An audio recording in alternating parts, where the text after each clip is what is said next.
from the business capital of the world, this is the Podcast Business News Network. Dr. Cathy Alinovi joining us, and we are excited to have her back here to talk more about the work she does with these beautiful, beautiful animals. So first and foremost, Cathy, welcome back to the show. If you guys don't know who she is, what she does, you're going to find out. She's the owner of Healthy PAWSibilities. It's a natural pet wellness center, 2 locations, one in Tampa Bay, the other in Yucatan. Wait, oh my gosh, she's in Mexico. What is it? Is it Merida, Yucatan? How do I say it? If you want to sound like an American, it's Merida. I know, it's so funny. Merida. Got an accent. Anyway. Merida. Exactly. And it's even warmer there than it is here in Florida. Wow. Oh, my goodness. Well, thanks for being here, and tell us a little bit about what you do. You are available worldwide. Yes. Worldwide. Via the phone, via Zoom. She's here to helping us and all of our pets and raising them without pharmaceuticals and helping us raise them. Yes. I know. I thought today, let's talk about all those stories that people hear that promote regular food, and then let's make it real life, because you're dealing with that. Yes, I am. You are dealing with that. But it's a lot of stories that we've been told since the 1950s. So think how many generations repeat the same story. All the time, right? I feel like I'm trickling down my mom, the generation, the negative, the behaviors, in everything in life. Mm-hmm. I do. I said, I sound like my mother, or I sound like my grandmother. Right. Where do we get these stories? We're told to say them. So I bet you've heard stories. Why should animals eat dry food? Have you heard? What have you heard? Well, thanks to you, I heard there's no reason behind it. We should not be. We should be giving them real food. That's just what we're conditioned and what we've learned. Go to the supermarket, buy a food, and give it to them. But why are we giving them this horrible food that, thanks to you, I've learned all the chemicals, all the metals, all the crap, plastics that are in our food. Waste products. This is horrible. Right. So one of the stories, maybe you've heard this, they need to eat dry food because the crunchies clean their teeth. Yes. Okay. So I want you to do an experiment for the next 6 months. You, Jill Nicolini, no more real food. I want you to eat hard pretzels only, and don't brush your teeth. Wow. You're going to stop doing video interviews. It's going to be like this huge mess of... I know. Think of the goo on your teeth. Where does that come from? Well, that's the pet food companies want you to think that you're cleaning your kitties and your doggies' teeth by feeding them hard crunchies. But when we do the dental cleanings, what are we scraping off? The carbs, the caked on breading, and bacteria, because bacteria love to eat sugar, and that's what I know you're making the face. I know, think of it. So this is a story, right? And there's some foods, ours is scientifically designed to be super hard and crunchy. But you know when you get something stuck in your teeth and you can get your tongue out and you go, and you can mess with it until you can get it out? Have you ever seen your cat or somebody's dog do that? No.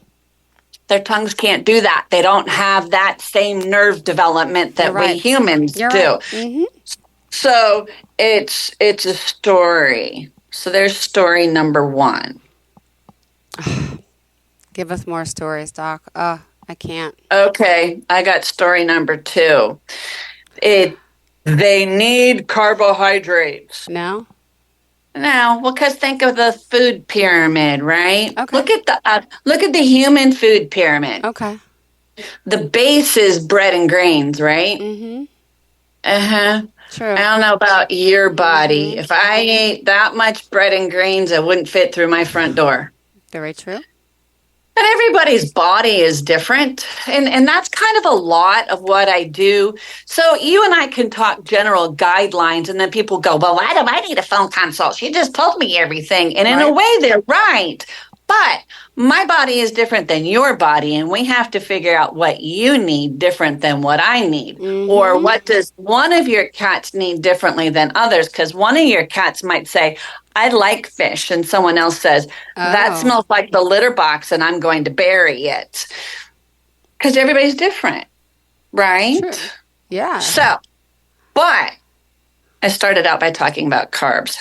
That's okay. We go. It's all right. We digress. This is part of the process. That food pyramid, is that really for our health, or was that to sell more bread and grain? I agree. It was to sell more bread and grain. It was to get people to eat more carbs because that's less expensive.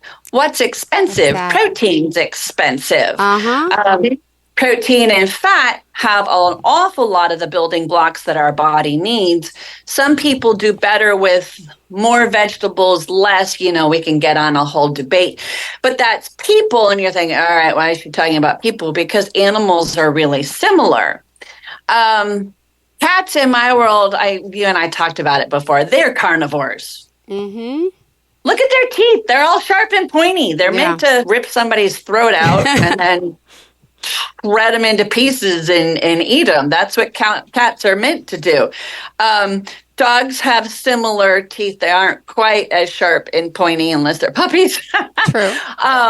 But they don't have those flat surfaces like you and I have at the back where we can grind food and chew it 40 times till I get really bored. So individual differences. That food pyramid was basically a marketing scheme to sell more cereal and grains to get humans to eat more. So we take that same information into the pet food industry because in the United States, the pet food companies are making $36 billion a year profit recycling human food waste. So if you believe that what is being put into the food is healthy, then you believe that what's being put into the food is healthy. So if I need to put at least 65% carbohydrates into this little crunchy to make it be a hard crunchy, I'm going to tell you that dogs and cats need 65 to 75% grains and carbohydrates for somebody's health. And it might be my financial health. Got it. My pocket. It's really not because, I joke about it, but it's true. If I ate 75% carbohydrates, I, honest to goodness, would not fit through my front door. And part of it is because, like most dogs and cats in this country, I've been spayed. I'm past that certain age. Yep. And things are not working anymore, which is like when our pets get sterilized, fixed, spayed, neutered, whatever you want to call it. Boom, instant shut off the hormones, and we no longer know how to maintain a good body size. And you put carbohydrates on the system, and we are all big. It's happening with our pets, too. It happens with our pets, right? So if you hear statistics about obesity in humans in the U.S., it's as bad, if not worse, in animals. Ooh. I've met some lovely golden retrievers lately. 2 of them come to mind. One weighs 110 pounds. One weighs 130. Wow. They should be 80 to 90-pound dogs. They're sweet. They're lovely. They come in, they wag their tail, and boom, they lay on the floor. They have no energy. How could you have energy if half of your weight you don't need? Yeah. And this is what happens when we eat this many carbs, especially when you get to that time in your life, or you were surgically put into that time of your life, right? Because many, many people in the United States have fixed their animals. You know, you and I talked about that last time. It's under the idea that we don't want excess pet population, which is true. We don't want animals running around getting hit by cars because they have no home and that sort of thing. But we also need balance. Yeah. Because people like puppies and kitties. Yeah, of course. Hello. Yes. That's what people are doing. And someone needs to be breeding them. Mm-hmm. Absolutely. Just not in excess. So that's the carbohydrate story. And oh my goodness, you know what I do to people in the office? I give them science class. And sometimes they look at me and their eyes cross, and I'm like, "You didn't know this was going to be science class, did you?" No. And then sometimes we have quiz time, and so I go, "Well, if food is basically protein, fat, and carbohydrate, what does our body use these for?" And so I'll quiz them, and I'll say, "What does the body use protein for?" So can I quiz you, Jill? What does the body use protein for? Muscle. To gain muscle or to keep our muscles strong? I'm not sure, but they say that. Okay. Right, exactly. We eat protein to build muscle. And what is the heart? Muscle. Mm-hmm. Right? So when people say, "Oh, you need to be feeding corn for a healthy heart." What? Right. This is why we end up having science class in my office. Because I need to explain to people what happened and where there's misinformation and all of that. So protein, steak, ground beef, chicken, it's this giant piece of amino acids. And we eat it and it goes thunk into the stomach and it's a vat of acid. And that acid cuts the protein into itty bitty little bits, amino acids. The amino acids go into the intestines and the body absorbs them. Body grabs a hold, puts them into the blood, grabs another, puts it into the blood. They float around and the body goes, "Oh, I just went to the gym. I just had a workout. I need more amino acids to rebuild this muscle that I just tore down." And it grabs the amino acids and it builds them up. And the heart does the same thing. Okay. If we have a big workout, right? So we have a big workout, like, we go jogging with our dog in the park and everybody's all panting afterwards and hot and sweaty. And we got to rebuild that muscle and put in the nutrients that we need. And one of the nutrients is an amino acid called taurine, Taurine.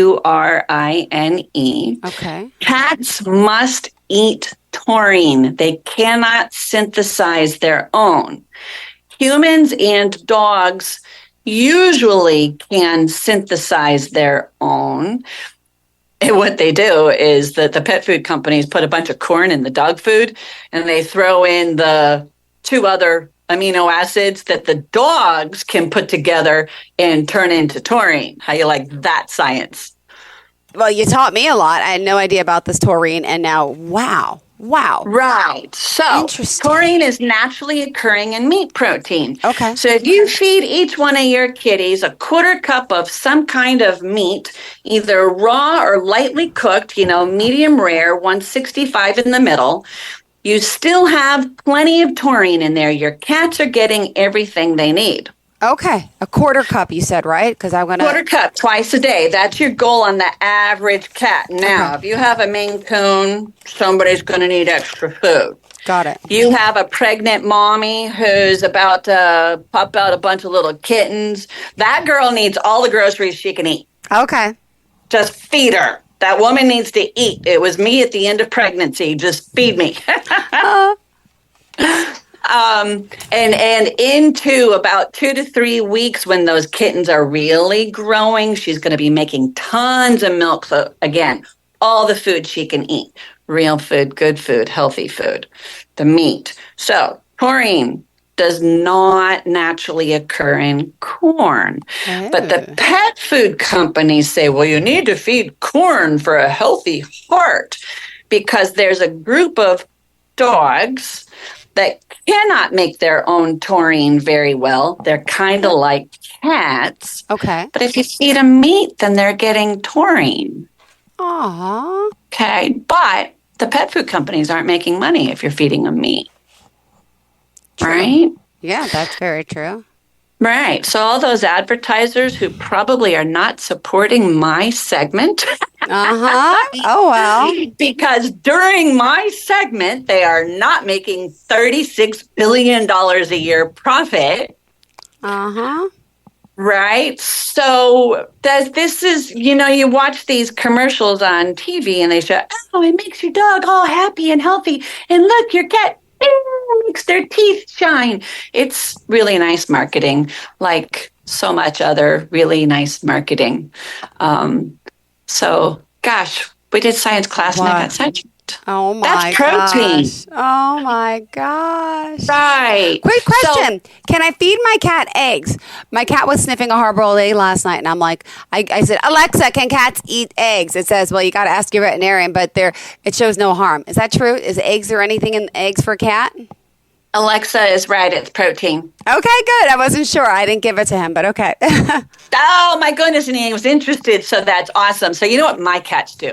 I'm a creature of habit. I do not change my breakfast. The only time things change is if my daughter's home and she says, "Hey, let's eat this." Okay. Otherwise, I'm having scrambled eggs, Okay. gluten-free toast. Yeah.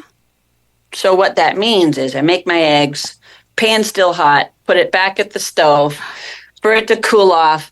And guess who's up there picking out the little pieces of egg and eating it and flinging it? I've got 2 kitties, and that's what they do. Okay. 2 kitties here. That's what they do. Good. So, yes, cats are healthy, and there are plenty of pet foods that have eggs in them. They have dried egg product. Mm. Do you want to know what that is? Oh, gosh. It's something that's not edible, I'm sure. Go ahead. Not for us. Nope. So there you have your chicken house. 30,000 layer chickens laying out eggs, going down the little conveyor belt. And each one is checked to see if it's cracked, because if it's cracked, it can't go to the grocery store. So it goes down the conveyor belt that goes into the dumpster, and it sits out there for 1 to 2 weeks exposed to the weather. And then it goes off to the rendering plant. Yeah. The rendering plant renders it safe. So render, to make safe, renders it safe, turns it into a powder. These are the cracked, broken eggs that were exposed to the weather, the cockroaches, the rats, the flies, and then it's rendered safe and it's put into pet food, and it's called dried egg product. Oh, it's like the stuff on the buffet that's not real eggs that we eat, that they're like out of a container that are mixed with all this crud. I'm just going to gag. Yeah, you know what I'm talking about, right? Right, exactly. Except that stuff on the buffet, that's acceptable for human consumption. Barely. Oh, my gosh. This Not is for my horrible. human I know. Well, it's, the food industry has discovered that if you take this one item, I don't know, wheat, and you turn it into 75 different little micro parts, you can make a whole lot more money than if you just make whole wheat bread. Wow. Yeah. Yeah, that's crazy, isn't it? That's horrible. That's horrible. My doctor friend, tell us how we can reach you, by the way. HealthyPawSibilities.com. Possibilities with a paw, kitty paw in it. Yeah, go to my website. Text me. Oh, my goodness. Well, what else? We still have more time to chat today about all this. I know. We've only talked and all about these healthy. clients, because you have so many people calling busy. What's on your agenda? Boy, I've got new puppies, new kitties. We always talk food. No matter what somebody comes in for, it's always food. It's the building blocks. So we talked protein. How does our body get energy? Protein, fat, or carbohydrates? It's a trick question. Do you know? Oh, gosh. No. Now I don't know. I know, it's a trick. Well, protein's where we build our muscles. It's, believe it or not, it's fat or carbohydrates. Wow. If you're eating carbs, then the fat's just kind of, but the body uses carbs first, and then it'll use fat. And we're obviously going to have to talk that whole stuff next time. But what does our body use fat for? Where you were 100% Energy. right on. Okay, where do we put it? Good. We use it for energy. It tastes good. Doesn't it? I know. Okay, I'm making you use your brain. Mm-hmm. Okay. Which your brain is 50% fat. Mm-hmm. Your hormones are based on fat. Oh. Every single cell in your body has a membrane around it that are made of phospholipids, which is a fancy word for fat. Mm-hmm. Good. Right. So fat. Do you know anybody who's like eating kind of keto sort of style? They're eating protein and fat and almost no carbs. Mm-hmm. So they're eating a high amount of fat and they have good energy and they have better energy that lasts longer because the body is able to access it better than energy from carbs. Okay. Do you eat oatmeal? Have you ever oatmeal? Oh gosh. I don't eat much of it though because it hurts my stomach, but I do like the taste of it. I like the taste of it too. And what I discovered was if I eat oatmeal, feel really good, I get really energetic, then I get really sleepy, and then I'm hungry really fast. So, and this is what a lot of us do on carbs, and this is what animals do on carbs. So a lot of dogs and cats are always looking for more to eat because they're hungry. And like my clients with the 130-pound golden retriever. Wow. Uh-huh. He's still hungry. That man has no reason to be hungry. He's a big boy. Wow. But it's because the body's not using the energy. So he had excess and the body put it into fat for storage. Got it. And he can't get it back out. So this is the biggest reason why the crunchies, the kibble, really doesn't do our pets any favors because most of them are fixed. So they're forced into hormonal menopause. Shut down. Right, right. And then we're pounding them full of carbs, but their body doesn't know how to maintain their body weight. And so they get really heavy and we restrict their food. Yeah. And a dog who should be eating 4 cups is getting a half a cup because he's fat on a half a cup. Oh my gosh. Oh my gosh. This is me on carbs. These are our kitties. Mm-hmm. Wow. I'm going to try eggs next. I'm sorry. I'm just on this. Great. Scramble them. However the kitties like them. Put a little salt, a little pepper. You can put cheese, applesauce. Really? Yeah. Make the eggs taste yummy, fun, different. You can throw in sausage, a little bacon. Make it taste good. Kitty creativity. Because one of my plans is to have all of your cats switch to real food before you and I are through. I think we're going to do that, and I'll bring them on the show. We'll highlight them next week. Awesome! I love it. And so your mommy kitty, even if she's not switching to the real food, you need to start putting out little bits of meat once those kittens are scooting around. So that they're putting it in their mouth and wearing it and tasting it and cleaning it off. And they're learning how to eat real food so that they live their best life forever. Got it. Exactly. Like with kids, like with people, the earlier you start them, the better, for sure. Right. And then mommy kitty's going to groom them because that's what mommy kitties do. And they're going to be covered in food and she's going to be like, oh, this tastes better than the other stuff they were covered in. And so she's going to clean them all up and then she's going to switch. Oh, my gosh. Oh, my goodness. I love hearing all this. All right. Well, we are just about out of time. Healthy possibilities. We did it. Yes. But there's always so much more to talk about. All right. So what else should we, how do we leave off for today? Feed real food. Come to my website, healthypossibilities.com. There's a free report on my website. Even if people don't have any idea about any of this stuff, I just want people to start thinking. My free report is 5 ways you're over-vaccinating your pet and overpaying your vet, and so that's why vets hate me too. Gotcha. I want us vets to make money for real things and not profit centers like vaccines and chemicals and food and stuff. There's lots of animals to help. Vetco vaccines. I told you I took one last week, and it's been too long. You're gonna have to do it again, and then the 3-1 again in 3 weeks. I'm like, what? Yeah, all right. I've been tricked. I've been duped myself, and profit centers. Yep. Really. Yeah, absolutely. Absolutely. But then you talked to me and I talked you off the ledge and everything was good. You're so sweet. Thank you so much. Always a pleasure having you here and looking forward to next time we connect. Okay, sweetheart? Have a great week. Bye-bye. I will. Thank you so much. Go back to taking care of all your babies, yours and your clients. All right. Patience. Bye-bye. Okay. Bye. Bye-bye.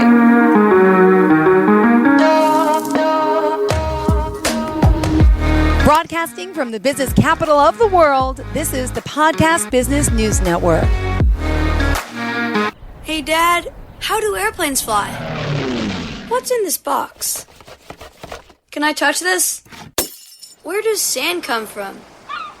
Is this tree good for climbing? What happens if I mix these two things together? How are babies made? What does this thing do?